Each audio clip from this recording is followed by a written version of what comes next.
What's up everybody, welcome to the vlog, and today I'm going to interview a barangay kagawad here in Laon, Bacol, Moto Norte, Miss Ronette Gudan, to share us some social issues that is facing here in our barangay and how the barangay face a challenge and how we cope with it and resolve that problem, to ask what program or what type of thing that the barangay did to resolve this, and what are the learnings that we learned, and what is it the connection to the Catholic social teaching. So let's go. So good afternoon, SK. So ako interviewin karon about sa mga social issues sa atong barangay. So first question is, what is a current issue or problem in our barangay? Ang current issue jud diri sa barangay Moto Norte is kanang paglabay jud sa mga basura, bisag asa kuwang jud og mga disiplina ang mga tao diri muna among nabantayan jud na nga ang mga basura bisag asa lang dili ilabay sa basurahan. Second question is kanang yun sa paghandle sa atong barangay ang kaning mga issue, and sa particular program ang gigama sa atong barangay para ma-address ning issue. Nasabutan namo sa barangay officials namong mga iskisad na officials na magbutang og mga basurahan sa laing mga part diri sa barangay Moto Norte para likayan ang paglabay sa bisag asa lang ang mga basura. O kana every Saturday na kanang tabo o clean drive para ulo jud atong kwan bisag asa nga part para maiwasan sad ang kwan dengue. Yeah. Kaning mga issue bitaw kagawad, kinsa mo ba yung nagpamulo ani or kinsa gali? Ato adjong kwan kapitan. Kauban sa mga barangay kagawad o officials. Yeah, last question is how do the interviewing program works? Kung say resulta sa program na nag-implement din sa barangay? Among nabantayan nga epektibo sad among mga buhat niya nakita na mga resulta nga naradjud disiplina jud ang mga tao o ganang nahiblo sad ang palibot. Kunya salamat din sa mga barangay Moto Norte nga mga patangkad kay radyo ko sunod jud sila o i-prevent ani ang issue ha para makuan ni ma-solve o moto. Thank you so much, SK. Anta nga magpadaan po ng pagkadisiplina sa itong mga tao din sa barangay Moto Norte, kauban sa itong mga SK officials, barangay kapitan, ni Pangulong sa itong barangay kapitan ng mga barangay kagawad. Thank you so much. So, question 1. What do you think is the root or cause of the problem? So for me lang, no, as a citizen of this specific barangay, I think that one of the most reason of the problem is the lack of proper waste disposal mechanism like trash bins. Because for me, if visible bitaw mga trash bins or trash cans sa palibot sa specific areas there, is that ma-make sure na ito nga malabay og tarong kay if ever magod na wala bitay tarong basurahan, like mag-think maganda mga tao nga pwede na siya ilabay sa asa kay malagi na ka ng budayon mga sa magbitbit sa basura niya, makaingin silang ani na lang niya ilabay, mawadaan ito sa disiplina yung tindo nga that particular person is disiplinado sa pagkangana nga, like hindi kan siya gawin ang basura niya, kapuyan bitaw magmakan ang evil side sa tao nga tapuan na siya mulabay sa basura.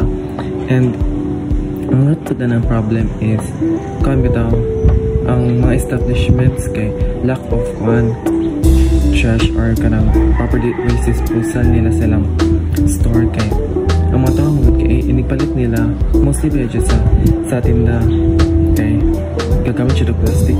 We all know nga plastic is hazardous, mention na siya even though dili siya or makaunsa, pero ang effects sa plastic is maka-affect man good, knowing nga unsay ginama ang plastic, even galing sa dagat. If ang plastic kay dili mo labay tarong or nasa dagat, makakuha siya problem sa nature. In fact nga dapat dili na to patakilabay sa dagat. And number 2, what social teachings of the church can you apply or fit into the problem? So sa lesson ni Sir nga, ang social teaching nga ahong hatag is the common good, because the common good requires that everyone has access to conditions that allow them to reach their full potential. A clean environment and good public health are essential. That is goal. Church-related illnesses and unhealthy environment harm all residents, especially the poor and the vulnerable. So dapat no, for a common good man ni siya. So dapat as a human being, no, we know nga kita ang caretaker sa earth. So dapat we are aware of our wrongdoings, especially kay mga trash, because it is one of the most common causes of pollution. Okay, with plastic, okay, di siya madali ma-degrade or ma-ta. So muna hantod magpapili ng plastic, and it affects the mother nature, and it also affected us. So muna as a human being, so dapat natin acknowledgement for the common good of all. Dapat natin ma-realize na we need to take care of the Mother Earth, because for the common good of all people. Next, what should we do as Christian in responding to that issue or problem? So when you relate to question number 2, so for the common good, we need to have a understanding of these doings and realize that everything na atong ginabuhat nga mali is maka-affect sa nato, dili abot sa ibang creature, but also kita is very prone and vulnerable to sa mga illnesses or sa mga effects nga nita po sa earth. For example, ng climate change, global warming, ang ganahan yung mapektahan is kita ba ang have a rational thinking dito sa earth niya. Kung di na ito gamit ang pagka-rationalize na ito, is useless po siya. So ato pang i-think nga, di ra kita ang naari ang napuyo. Daghan po nga ito creatures nga ang Ginoo nga it inhabited here nga. Tira po nga makaingon nga ato ra pong kasagdan ng earth, kay dili ang kita ang kapuyo.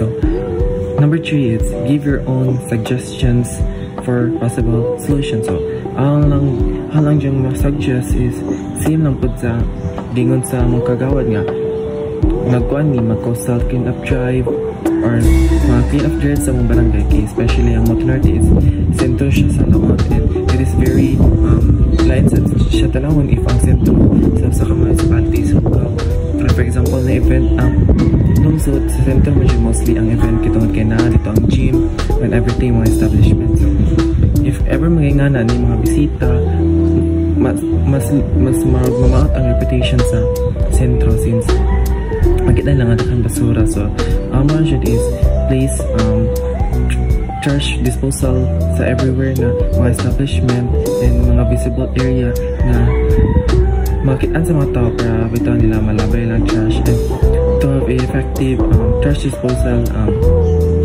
area. Kaya if ever kung ani man galing malikayan ang mga loitering everywhere sa among barangay, and to keep the area clean and well, to save the Mother Earth, and ma-preserve nato siya for next generation, because we don't know unsay maabot nga unsay mapaabot nato sa next generation, knowing we have a lot of global warming or climate change issues nga na naaron, and it affects us.